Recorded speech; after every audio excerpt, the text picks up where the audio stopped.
Assalamualaikum warahmatullahi wabarakatuh. Selamat pagi anak-anak hebat. Bertemu kembali dengan Bu Ratna dalam pembelajaran IPA di hari Selasa di awal September ya, 1 September 2020. Nah, pada kesempatan kali ini masih di bab 2 tentang klasifikasi makhluk hidup. Kita melanjutkan materi kita yang lalu, yaitu masih dalam klasifikasi 5 kingdom. Nah, pada pertemuan yang lalu kita sudah membahas tentang kingdom Monera dan Protista. Kali ini kita akan membahas tentang kingdom yang ketiga, yaitu tentang kingdom Fungi. Silakan menyimak. Selamat belajar. Adapun tujuan pembelajaran pada pagi hari ini yaitu peserta didik memahami karakteristik makhluk hidup yang termasuk ke dalam kingdom Fungi. Ketika saya bertanya kepada siswa, jamur itu termasuk kelompok apa ya? Banyak atau sebagian besar siswa itu menjawab bahwa jamur itu termasuk ke dalam kelompok tumbuhan, yaitu dia tergolong sayur, karena kita sering makan jamur. Namun pada dasarnya jamur itu bukan termasuk tumbuhan, bukan pula termasuk hewan. Lalu termasuk apa ya jamur itu? Nah, jamur itu memiliki kingdom tersendiri yang disebut dengan kingdom fungi. Jadi fungi itu sama dengan jamur.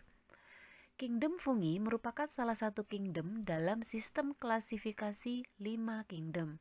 Pada mulanya, para ahli mengira kalau fungi atau jamur itu masuk ke dalam kelompok kingdom tumbuhan atau plante. Tetapi setelah dilakukan penelitian lebih lanjut, akhirnya ditemukan fakta-fakta bahwa jamur itu tidak sama dengan tumbuhan dari segi struktur selnya ataupun perolehan makanannya. Jamur memiliki karakteristik yang berbeda dengan kelompok organisme lain. Oleh karena itu, jamur dikelompokkan ke dalam kingdom tersendiri, yaitu kingdom fungi atau jamur. Adapun ciri-ciri makhluk hidup yang tergolong jamur atau fungi adalah: pertama, makhluk hidup tergolong eukariotik. Masih ingat ya apa itu yang dimaksud eukariotik? Ya benar, jadi makhluk hidup yang sudah memiliki membran inti. Kemudian yang kedua, jamur tidak berklorofil sehingga tidak dapat membuat makanan sendiri. Maka dari itu, jamur itu bukan termasuk tumbuhan. Yang ketiga, ada jamur yang bersifat saprofit, yaitu hidup pada sisa-sisa makhluk hidup, dan ada yang bersifat parasit, yaitu dia menumpang pada makhluk hidup yang lain. Kemudian contoh jamur yang bersifat saprofit adalah jamur kuping, jamur merang, dan jamur kayu. Sedangkan contoh jamur yang bersifat parasit adalah jamur panu yang hidup di kulit. Dari segi bentuknya atau ukurannya, jamur ada yang bentuknya bersel satu atau uniseluler. Contohnya adalah jamur ragi atau Saccharomyces cerevisiae. Ada pula jamur yang multiseluler, banyak memiliki sel. Contohnya adalah jamur penisilin atau Penicillium notatum, kemudian jamur tempe, Rhizopus oryzae.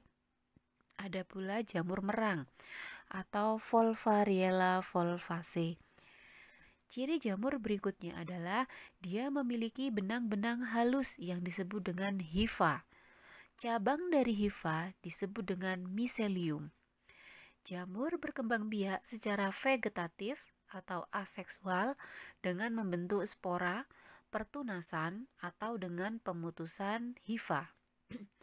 Secara seksual atau generatif dengan peleburan sel kelamin jantan dan sel kelamin betina yang akan menghasilkan zigot atau dengan cara konjugasi.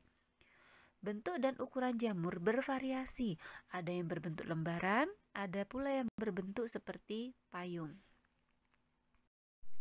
Jamur terdiri dari 4 kelompok, yaitu ada kelompok Zygomycotina, yang kedua Ascomycotina, yang ketiga Deuteromycotina, dan yang keempat Basidiomycotina. Kita bahas satu persatu. Kita bahas divisi yang pertama, yaitu Zygomycotina. Zygomycotina memiliki ciri-ciri hifa atau benang-benang halusnya tidak bersekat. Kemudian dinding sel tersusun dari zat kitin. Ada yang hidup secara saprofit, ada pula yang hidup secara parasit. Reproduksinya secara seksual dengan zygosporangium dan secara aseksual dengan sporangium. Contoh dari Zygomycotina adalah jamur tempe atau Rhizopus oryzae. Ada asam fumarat, makanan dari polyester. Nama jamurnya Rhizopus nigricans. Ada jamur yang membusukkan roti, disebut Rhizopus stolonifer. Ada pula jamur yang hidup saprofit pada kotoran hewan dan pada makanan-makanan yang beracun. Nah, itu contoh jamurnya adalah Mucor mucedo. Nah, divisi yang kedua yaitu divisi Ascomycotina. Ciri-cirinya hifanya sudah bersekat. Nah, beda dengan yang pertama, yang Zygomycotina. Ascomycotina hifanya sudah bersekat, ada yang berinti satu, ada pula yang berinti banyak. Hidupnya saprofit, parasit, dan ada yang bersimbiosis dengan alga biru, membentuk lisenes. Reproduksi secara seksual dengan ascus, membentuk ascocarp. Sedangkan reproduksi aseksual dengan conidium. Contohnya di situ banyak sekali ya anak-anak, bisa dibaca sendiri. Ada ragi untuk roti, kemudian nira yang untuk tuak, kemudian ada jamur yang bisa menghasilkan antibiotik. Contohnya adalah penicillium. Kemudian ada pula jamur yang bisa mengharumkan keju.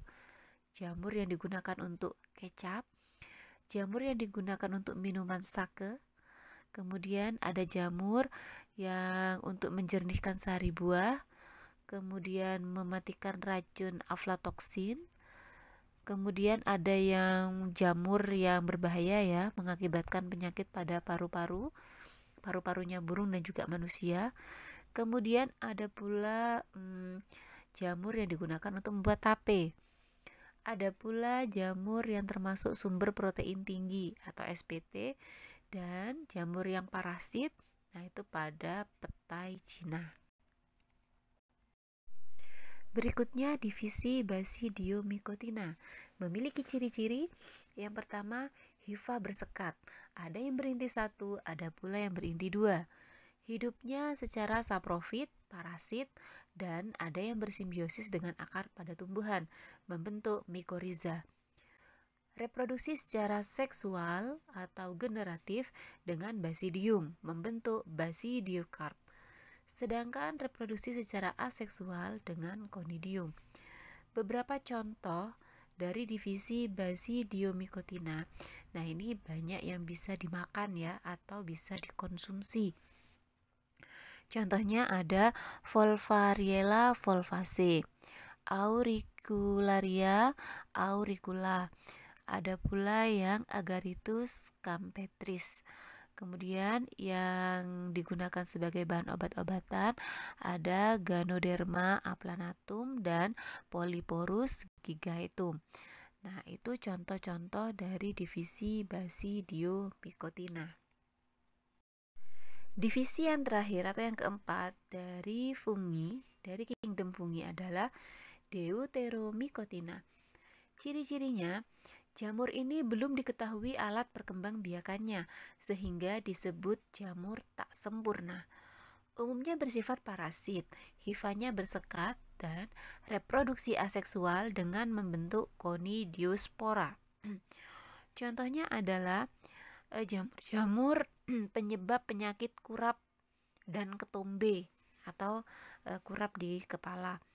Ada juga yang menyebabkan penyakit ringworm. Kemudian penyebab penyakit kaki atlet, penyakit busuk pada tanaman, perusak kecambah dan buah. Ada pula yang di kulit manusia penyebab penyakit panu. Ada juga yang menyerang tanaman kentang, tomat, pisang, dan tembakau. Maka dari itu, untuk divisi Deuteromycotina ini pada umumnya memang bersifat parasit. Jadi dia mengambil makanan dari inangnya. Bagian-bagian dari jamur antara lain yang pertama sporangium. Sporangium ini adalah tempatnya spora sebagai alat perkembangbiakan pada jamur. Kemudian ada sporangiofor yang bentuknya seperti batang, menopang sporangium. Kemudian ada stolon. Stolon itu batang yang biasanya menjalar di permukaan tanah. Kemudian akar dari jamur disebut dengan rhizoid. Adapun bentuk-bentuk dari jamur sesuai gambarnya di situ bisa kalian lihat. Ada jamur yang berbentuk payung, ada jamur yang berbentuk bulat, ada pula yang berbentuk kuping. Nah, itulah pembahasan kita tentang kingdom yang ketiga, yaitu kingdom fungi atau kingdom jamur. Mudah-mudahan apa yang saya sampaikan bisa bermanfaat untuk kalian semua. Terima kasih telah melihat atau menonton video saya. Saya akhiri. Wassalamualaikum warahmatullahi wabarakatuh.